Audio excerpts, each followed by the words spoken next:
उत्तर प्रदेश की एक बड़ी आबादी इस वक्त खौफ में जीने को मजबूर है और वजह यही है कि लगातार एक के बाद एक जगहों से खबर सामने आ रही है कि जो आदमखोर हैं वो अपनी मौजूदगी हर जगह दर्ज करवा रहे हैं। लेकिन आखिर कहां इस वक्त आदमखोरों का खौफ देखने को मिल रहा है, ये आपको ग्राफिक्स के जरिए बताते हैं। बिल्कुल, देखिए बहराइच तो है ही जहां पर आदमखोर भेड़ियों का खौफ देखने को मिल रहा है, और देखिए सीतापुर में डबल दहशत है, यानी कि आदमखोर भेड़िए तो हैं ही, बाघ भी वहां पर पहुंच गया है। श्रावस्ती की अगर बात करें तो ये भी उसी एरिया के अंडर आता है जहां पर भेड़ियों का खौफ है। गोंडा भी उसी से लगता हुआ, इसीलिए यानी कि अपने जो दायरा है वो लगातार भेड़िए बढ़ाते जा रहे हैं।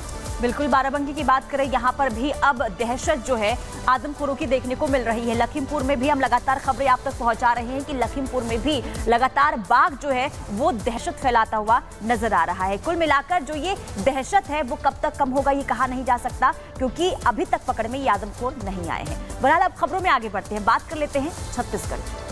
आपको बता दें कि छत्तीसगढ़ के दंतेवाड़ा में सीआरपीएफ और नक्सलियों के बीच मुठभेड़ हुई, जिसमें सर्च ऑपरेशन जब चलाया गया तो 9 नक्सलियों के शव भी बरामद हुए हैं। बिल्कुल, और इसी के साथ ही एक हथियारों का बड़ा जखीरा भी बरामद हुआ है और ये कहा जा रहा है कि सुरक्षा बल जिस तरीके से मुस्तैद नजर आ रहे हैं, ये नक्सलियों के खिलाफ एक बड़ा अभियान है जिसके तहत सुरक्षा बलों को बड़ी सफलता भी हाथ लग रही है।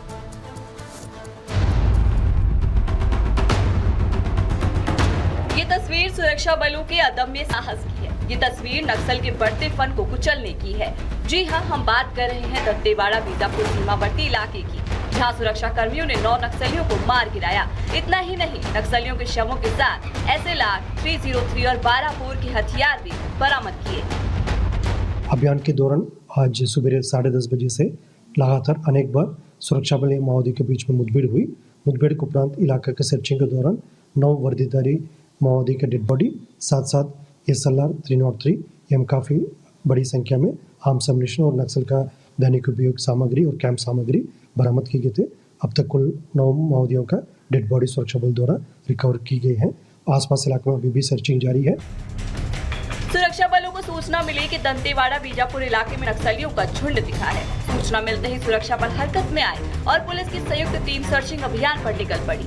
सर्च ऑपरेशन के दौरान सुरक्षा कर्मियों पर नक्सलियों ने फायरिंग शुरू कर दी, लेकिन सुरक्षा बलों के सामने नक्सली टिक नहीं सके और एक एक करके 9 नक्सलियों को सुरक्षा बलों ने ढेर कर दिया। नक्सलियों के मारे जाने के बाद छत्तीसगढ़ CM भी जल्द नक्सल मुक्त छत्तीसगढ़ की उम्मीद जता रहे हैं।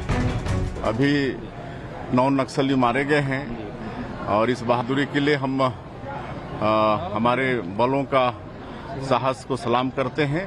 और अब नक्सलवाद सिकुड़ते जा रहा है और बहुत जल्दी इस प्रदेश से नक्सलवाद का खात्मा होगा। सतत निगरानी हमारे पुलिस बल और अर्धसैनिक बल मिलकर कर रहे हैं, ये उसका परिणाम है। विगत वर्षों से सरकारें इस गंभीर समस्या से जूझ रही है और धीरे धीरे सफलता भी मिलती चली जा रही है। राहत की बात यह है कि इस अभियान में शामिल सभी जवान सुरक्षित हैं।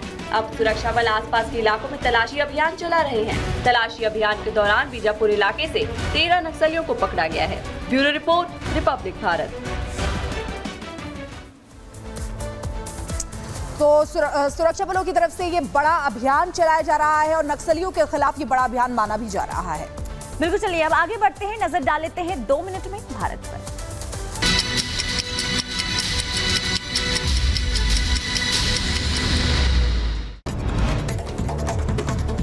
MCD वार्ड समिति चुनाव में दिल्ली LG ने किया हस्तक्षेप। पीठासीन अधिकारियों की LG ने की नियुक्ति और कहा कि तय सीमा पर हो चुनाव। हरियाणा विधानसभा चुनाव के लिए कांग्रेस और आम आदमी पार्टी के बीच सीटों के बंटवारे पर बातचीत जारी है। आम आदमी पार्टी के सूत्रों ने बताया कि आम आदमी पार्टी 10 सीटों की मांग कर रही है, जबकि कांग्रेस केवल 7 सीटें देने को तैयार है। हरियाणा विधानसभा चुनाव के लिए आपके साथ गठबंधन पर हरियाणा कांग्रेस नेता बोले, गठबंधन पर बातचीत प्रारंभिक चरण में है, अगले 2 से 3 दिनों में गठबंधन पर बन सकती है सहमति। वहीं आम आदमी पार्टी से गठबंधन को लेकर कांग्रेस का बयान सामने आया है। कांग्रेस नेता अजय माकन बोले, आम आदमी पार्टी से गठबंधन पर अभी कोई बातचीत नहीं हुई है। हरियाणा विधानसभा चुनाव को लेकर आज बीजेपी की होगी अहम बैठक। बीजेपी की बैठक में उम्मीदवारों के नाम पर हो सकती है चर्चा। जातीय जनगणना पर लालू प्रसाद यादव का विवादित बयान। लालू ने कहा आरएसएस और बीजेपी वालों का कान पकड़कर दंड बैठक करा के इनसे जातिगत जनगणना कराएंगे। लालू प्रसाद यादव ने आगे कहा इनकी क्या औकात है जो ये जातिगत जनगणना नहीं कराएंगे। लालू यादव ने आधिकारिक बयान जारी किया। लालू यादव ने कहा कि केंद्र सरकार को इतना मजबूर करेंगे कि इन्हें जाति जनगणना कराना ही पड़ेगा। दलित, पिछड़ा, आदिवासी और गरीब एक एकता दिखाने का समय अब आ चुका है। बिहार बीजेपी नेता मंगल पांडे ने लालू प्रसाद यादव के बयान पर किया पलटवार। कहा जब लालू यादव की सरकार थी तब पिछड़े दलित को क्यों नहीं आरक्षण दिया। मंगल पांडे ने कहा कि बाबा साहब को कांग्रेस ने सम्मान नहीं दिया, लेकिन लालू प्रसाद यादव ने कांग्रेस को समर्थन जरूर दिया है। वहीं बिहार के डिप्टी सीएम सम्राट चौधरी ने भी लालू यादव पर निशाना साधा और कहा कि लालू यादव गुंडों की भाषा बोल रहे हैं, वो धमका रहे हैं। सम्राट चौधरी ने कहा कि लालू की राजनीति हैसियत नहीं है कि लालू पहले भी चुनाव हार रहे थे और आगे भी हारते रहे। पश्चिम बंगाल में बीजेपी ने ममता सरकार के बलात्कार विरोधी विधेयक का विरोध किया है। केंद्रीय मंत्री सुकांता मजूमदार बोले हैं ममता बनर्जी कर रही हैं ड्रामेबाजी। ममता सरकार के विधेयक को बताया असंवैधानिक। वहीं जेएमएम नेता महुआ मांझी ने भी ममता सरकार के विधेयक को बताया जल्दबाजी में लिया गया फैसला। महुआ मांझी ने कहा कि आनन फानन में इस तरह की कानून पारित करना सही नहीं है। जाहिर है बहराइच के आदमखोर भेड़िए एक रहस्य बनते जा रहे हैं। खासकर इस लंगड़ा सरदार की तस्वीरें आर भारत के कैमरे में कैद होने के बाद ये सवाल फिर खड़ा हो गया है कि अगर भेड़ियों का लंगड़ा सरदार बहराइच के सिसैया चूड़ामणि गांव के इर्द गिर्द मौजूद है तो बहराइच से दूर सीतापुर में बच्चों का शिकार करने वाले आदमखोर भेड़िए कहां से आ गए और वन विभाग अब तक आदमखोरों की सही संख्या बताने में नाकाम क्यों है। Bureau report, Republic Bharat.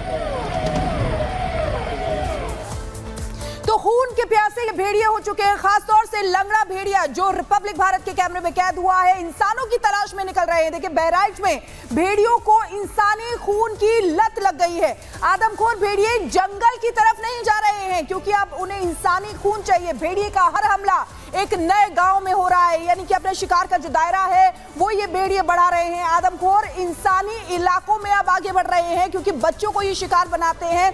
आदमखोर अब जानवरों का शिकार नहीं कर रहे हैं, यानी कि इंसानी खून उनके मुंह लग गया है। भेड़ियों का टारगेट इंसानी बच्चे हैं। भेड़िए लगातार अपनी रेंज को बढ़ा रहे हैं। भेड़िए का खौफ अब 35 नहीं 52 गांव में है। शिकार करते हुए भेड़िए 60 किलोमीटर तक आगे बढ़ गए हैं और एक दिन की अगर बात करें तो एक दिन में 20 किलोमीटर तक जा सकते हैं भेड़िए अगर चलते हैं। तो बहराइच के आदमखोर अब छिप नहीं रहे हैं, खुलकर सामने आ गए हैं और शिकार कर रहे हैं। बीती रात आपको बता दें कि परसों की रात में भी, यानी कि अमावस की रात में भी 2 बच्चों को इन्होंने अपना शिकार बनाया था। शिकार की तलाश में लंगड़ा भेड़िया जो सरदार है वो गांव में घूम रहा है, जो रिपब्लिक भारत के कैमरे में एक्सक्लूसिवली कैद भी हुआ था, जो हमने तस्वीरें आपको दिखाई। देखिए किस तरीके से अब इंसानी खून के प्यासे ये तमाम भेड़िए हो चुके हैं। तो आदमखोर आजाद हैं और लोग खौफजदा हैं। देखिए बहराइच और सीतापुर के बाद अब बाराबंकी में भी इन आदमखोरों ने अपनी मौजूदगी दर्ज करवा दी है। आपको बता दें कि इंसानी मांस के लिए आदमखोर भेड़ियों ने एक मासूम और एक युवक पर हमला किया। इसके अलावा लखीमपुर खीरी की बात करें तो यहाँ पर आदमखोर बाघ जो है अब तक वन विभाग की पकड़ में नहीं आया है। ऐसे में यूपी का एक बड़ा हिस्सा किस तरीके से खौफ के साए में जीने को मजबूर है, एक रिपोर्ट के जरिए आपको दिखाते हैं।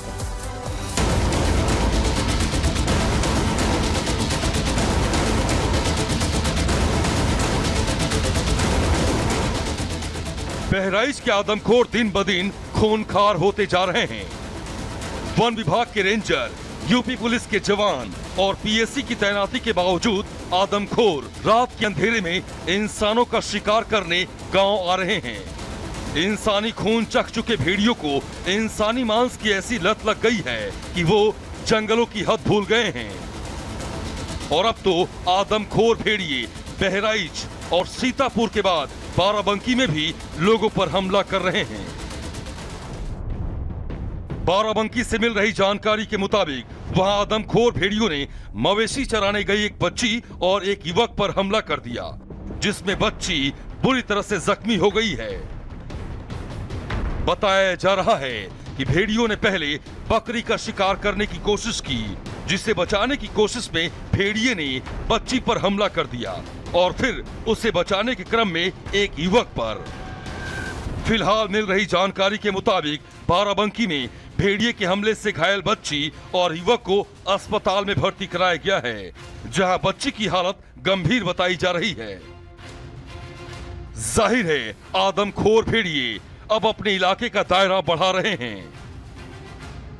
हालांकि वन विभाग की टीम 4 भेड़ियों को पकड़ने के बाद अब बाकी बचे 2 भेड़ियों को पकड़ने का भी दावा कर रही है।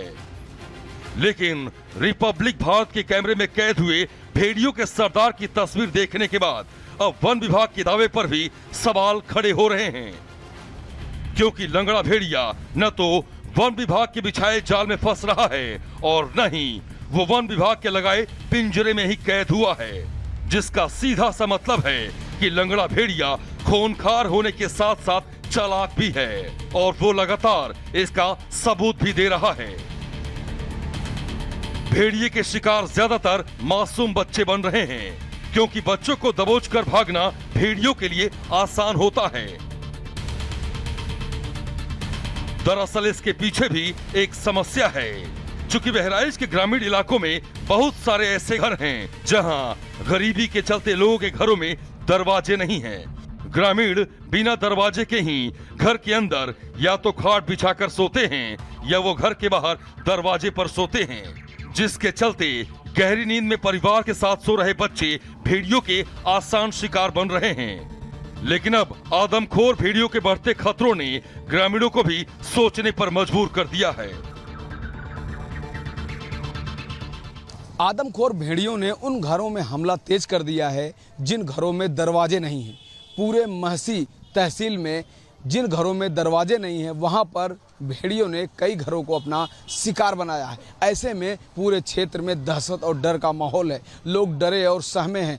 अब कुछ घरों में जो दरवाजे हैं खुद वहां के विधायक पहुंचा रहे हैं, लेकिन बहुत सारे ऐसे लोग हैं जो स्वयं दरवाजों के लिए इन दुकानों पर पहुंच रहे हैं, क्योंकि वो अपने घरों में दरवाज़ा लगाना चाहते हैं और खूंखार भेड़िए से अपने छोटे बच्चों को, अपने मासूम बच्चों को, अपने परिवारजनों को बचाना चाहते हैं। क्या भेड़िए के आतंक से लोग दरवाजा खरीदना चाह रहे हैं? हाँ, ज्यादातर भेड़िए के आतंक की वजह से दरवाजा पल्ला खरीदे जा रहे हैं। जी हाँ, बहराइच की इस फर्नीचर दुकान में जो दुकानदार महीनों में बमुश्किल 1-2 दरवाजे बेच पाते थे, अब वहाँ भेड़ियों के बढ़ते खतरे से दरवाजा खरीदने वालों की बाढ़ सी आ गई है। लोग खूंखार भेड़ियों से खुद को बचाने और बच्चों को बचाने के लिए अब घरों में दरवाजे लगा रहे हैं।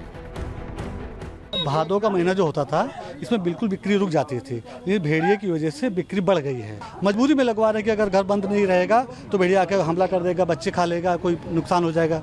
डिमांड तो है, मतलब बिक रहा थोड़ा बहुत इस वक्त भेड़िया के चक्कर में लोग ले जा रहे हैं, जिससे घर में नहीं वो लगाता है इस वक्त। ये तो हुई भेड़ियों की बात, लेकिन यूपी में खतरा सिर्फ आदमखोर भेड़ियों से नहीं है।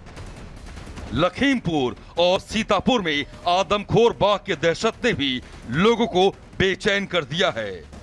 वन विभाग लगातार लोगों को जागरूक कर रहा है कि वे घरों से अकेले बाहर न निकलें, क्योंकि बाघ जंगल क्षेत्र को छोड़कर रिहायशी इलाकों में आ गया है।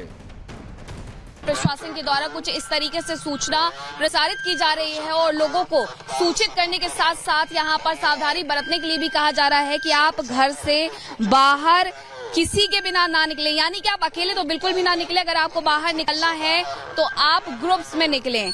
यहाँ पर साफ तौर पर यह बताया जा रहा है कि बाघ जो है वो अपने क्षेत्र को छोड़ करके, जंगल क्षेत्र को छोड़ करके रिहायशी क्षेत्र में आया है। बच्चों को अकेले स्कूल ना जाने दें और इसी के साथ खेत में अगर आप जा रहे हैं तो अकेले बिल्कुल भी ना जाएं, ग्रुप्स में जाएं। ये तमाम ऐसी बातें हैं जो यहाँ के लोगों को ख्याल रखने के लिए कही जा रही हैं, ताकि किसी के भी साथ किसी भी तरीके की अनहोनी घटित ना हो।